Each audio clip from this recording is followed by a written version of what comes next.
제로 콜라를 먹어도 되나요? 라고 했을 때 많은 분들께 질문을 주세요. 저희 BM 한방내과에 내원을 하셔서도 질문을 해주시고, 여러분들은 어떻게 생각을 하시죠? 뭐 물론 제 방송을 들으시는 분들은 건자국 훈련소, 건자국 캠프에 계시는 분들이시기 때문에 당연히 제로 콜라를 먹으면 안 된다라고 생각을 하실 겁니다. 그죠?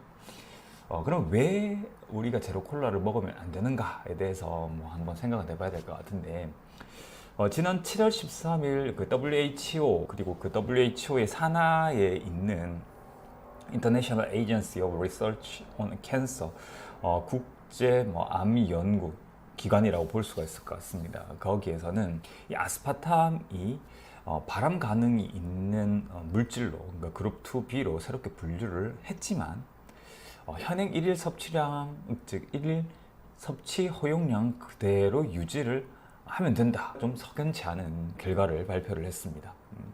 그리고 이 데이터들을 한번 좀 살펴보면요, 이 그룹 2B가 뭐냐라고 봤을 때 인간에게 발암 가능성이 있긴 한데, 이게 인간에 대해 가지고 제한된 명확한 근거는 아니고 동물 실험에서의 근거도 좀 있긴 하지만은 충분하지 않은 그런 상황. 그러면 그런 그룹 2B에 있는 물질들은 대표적으로 뭐 가솔린 엔진의 배기가스, 미용사 또는 이발사로서의 직업적 노출, 그런 화학 물질에 대한 노출을 얘기를 하겠죠. 그다음 납, 이런 부분들을 얘기를 하고 있습니다. 그러면 발암의 가능성은 있지만 그 위험성은 그렇게 많이 크지 않고, 뭐 그룹 1, 그룹 2A에 비해 가지고는 낮은 상황이 될 텐데, 이러한 발표가 있고 난 다음에 많은 얘기들이 있었어요. 그래서 어떤 사람들은 뭐 발암의 어떤 가능성이 있다 하더라도 일일 허용 섭취량을 우리가 평상시 넘기는 경우는 거의 없고, 그다음에 그룹 2B에 해당이 되는 그런 물질들 중에는 우리가 의약품으로 사용을 하는 약물들도 포함이 되어 있기 때문에 전 신경 안 써도 된다 라고 이렇게 얘기를 하고, 또 어떤 분들은 우리가 설탕을 통해 가지고 단 음식을 먹는 것보다 차라리 콜라에 설탕을 빼고 아스파탐을 넣어 가지고 먹는 게 좀 더 도움을 받을 수가 있기 때문에 적극 활용을 해야 된다라는 그런 얘기를 하기도 했습니다.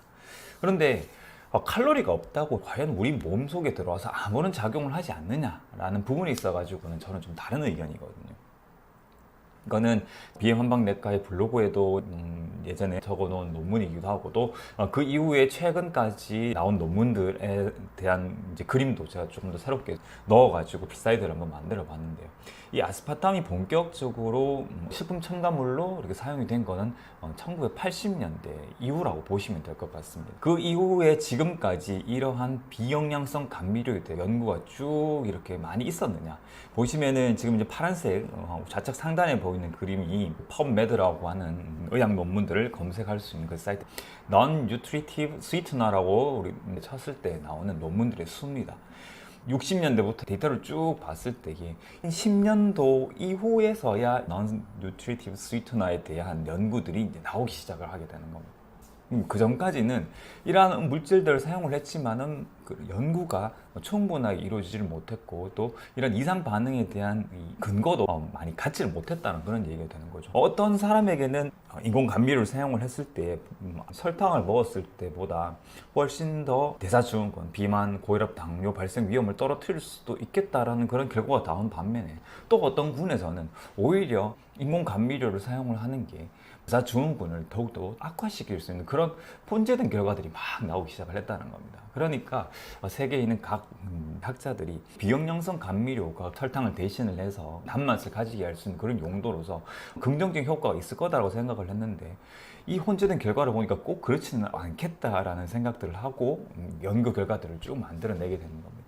2015년도에 나온 이 비영양성 감미료에 대한 대사적인 효과를 정리해 놓은 논문들을 한번 제가 번역을 해서 말씀을 드리면, 일단은 이 비영양성 감미료는 우리 인체가 습득해서 알고 있는 혈당 및 에너지 항상성 조절 반응을 교란시킨다라는 거죠. 원래 단맛이라고 하는 것은 우리 몸속에 들어와서 당분으로 분해될 수 있는 그런 영양소를 이야기를 하는 건데, 이 화학적인 감미료들은 단맛이라고 하는 그런 신경 자극만 일으킬 뿐 소화기에 들어와 가지고는 전혀 영양소로서의 역할을 하지를 못하니까 교란이 일어나게 되는 겁니다. 그리고 그뿐만 아니라 장내 미생물에도 영향을 미치게 되거든요. 우측 상단에 보이는 이런 NAS라고 적혀져 있는 것은 이제 Non-Nutritive Artificial Sweetener라고 해서 비영양성 인공 감미료의 줄임말에 생각하시면 됩니다. 이 인공 감미료가 이 장내에 있는 미생물과 수많은 작용들을 하면서 우리 인체에 영향을 미칠 수가 있다. 장내 환경은 제2의 뇌라고 해서 우리 신경계와 밀접한 관련이 있다라고 다 잘 알고 계실 겁니다. 이런 장내 미생물 생태계가 교란이 되고 그로 인해서 당분에 대한 과민성이 유발된다 그러면 오히려 인공 감미료를 섭취를 함으로써 당분에 대한 이 갈증, 우리의 욕구가 더 심해질 수도 있다는 거죠. 그리고 거기에 그치는 게 아니라 당분을 흡수를 한다든지 당분 섭취에 따른 인슐린 분비를 담당하는 소화기의 단맛 수용체와도 상호작용을 함으로써 이건 16명의 비만 환자에게 우리가 물을 복용을 시켰을 경우와 그다음 스크랄로스를 복용을 시켰을 경우에 혈당 수치가 어느 정도 변화가 일어나는가에 대해 가지고 데이터를 만들어 보니까 이 스크랄로스에 대한 미각 감수성이 높으면 높을수록 노출이 많이 됐다는 얘기가 되겠죠. 그렇게 되면은 이 인체가 스크랄로스에 대해서 당분의 대사 반응이 상당히 크게 나타난다라는 이런 결론을 얻게 된 거거든요. 비영양성 감미료들이 칼로리가 없다고 해서 우리가 안전하다 또는 소화 흡수가 전혀 안 된다고 생각을 할 게 아니라 이미 이러한 물질로부터 우리가 단맛이라고 하는 그 미각을 느끼는 그 자체로 신경계가 반응을 하고 있게 되는 거고 그 신경계로부터 시작되는 그런 연쇄 반응에 의해서 오히려 비영양성 감미료가 소화기관에서 소화 흡수되지 못하는 상황이 교란으로 이어질 과민하게 만들 수 있는 상황이 될 수가 있다는 거죠. 칼로리가 없다고 해서 우리 몸에 전혀 영향을 미치지 않는다고 생각을 하실 게 아니라 아직까지 우리가 이 비영양성 감미료에 대해 알지 못하는 게 맞고요. 그 알지 못했던 부분들이 이제 얼마 전에 이 WHO에서 발암 가능성이 있을 수 있겠다라고 하는 새로운 결과로서 도출이 되게 되는 겁니다.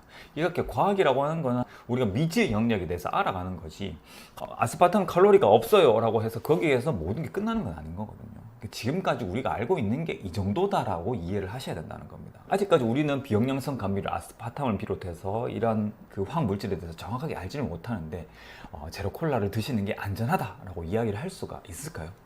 저는 그러한 부분에 대해서 좀 의문은 있는 상태고 그렇기 때문에 한의원에 내원을 하시는 분들에게는 오히려 우리 몸을 속이는 행위보다는 차라리 단 음식을 드시고 싶다면 그 단 음식이 소화 흡수될 수 있는 자연적인 형태로 드시는 게 맞다라고 저는 말씀을 드리거든요. 그러니까 콜라로 생각을 한다면은 제로 콜라를 먹는 것보단 액상 과당이 들어있는 콜라가 안전할 수가 있게 되는 거고 물론 그 콜라를 아예 먹질 않는 게 더 안전한 선택이 되겠죠. 이런 스펙트럼을 생각을 한다면 우리 몸을 오히려 치팅하는 게 더 안 좋은 선택이 될 수가 있다라고 말씀을 드린 겁니다. 제로 콜라를 먹을 수가 있나요? 또는 먹어도 괜찮나요? 또는 제로 콜라가 일반 콜라보다 더 안전한 거 아닌가요? 라고 하는 그런 의문에 대해 가지고는 지금도 수많은 가치 판단이 이루어질 수가 있게 됩니다. 왜냐하면은 아직까지 이 비영양성 감미료에 대해 가지고 명확한 결론이 난 게 아니거든요. 미지 영역이 많기 때문에 그렇습니다.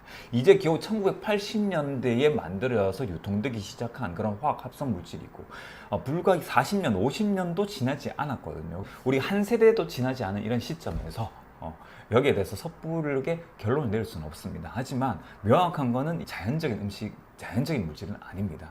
인공적으로 만들어낸 물질이고 그것이 농축이 되었다. 어떤 화학 조미료는 특히 MSG 같은 경우에는 우리 몸속에도 있는 물질이다라고 말씀하실 수도 있어요. 하지만 그것이 우리 몸속에서의 있어야 할 곳, 신경계 내부에 있어야 할 곳에 있는 것과 이것을 우리가 농축을 시켜가지고 음식 속에 넣어서 맛을 보고 그로 인해 가지고 이런 상호작용을 하는 건 좀 다른 의미를 가질 수도 있겠다는 생각은 하거든요. 이런 화학 물질들이 몸속에 들어서 상호작용하는 것들에 대해 가지고는 분명히 여러분들이 찾아보고 충분히 아셔야 되고 난 그럼에도 불구하고 난 거기에 개의치 않아 라고 해서 선택을 하시는 것과 여기에 대해서 전혀 모르신 상황에서 막연하게 일반적인 콜라보다 제로 콜라가 제로라고 하는 그 홍보 문구에 우리가 혹해가지고 먹는 그러한 선택의 결과는 저는 전혀 다를 것이다 라고 생각을 합니다. 그래서 언제나 선택은 우리의 몫입니다. 내가 콜라를 먹을 것이냐 말 것이냐라고 하는 것도 나의 선택이고요. 콜라를 먹을 때 일반 콜라를 먹을 것이냐 제로 콜라를 먹을 것이냐 하는 것도 나의 선택입니다. 하지만 그 선택을 함에 있어가지고 우리가 이런 액체 형태의 당분이 가지고 있는 위험, 인공 감미료들이 가지고 있는 위험성, 잠재적인 위험성들을 충분히 알고 선택을 하는 것과 그렇지 않고 맹목적으로 선택을 하는 것은 저는 전혀 다르다고 생각을 하거든요. 그래서 오늘은 많은 분들께서 물어주셨던 이 제로콜라 우리가 과연 먹어도 되는가에 대해 가지고 한번 생각을 해봤습니다. 제 생각은 일단은 드시지 않는 게 맞다라는 거지만 여러분들이 이런 위험을 감수를 하고서라도 나는 먹겠다고 하신다면은 완전히 막을 수는 없을 것 같습니다. 오늘의 헬스 토픽은 여기까지고요. 앞으로 몇 시간 정도는 질문들에 대해서 쭉 좀 이제 정리를 해서 말씀을 드릴 수 있도록 그렇게 한번 노력해 보겠습니다.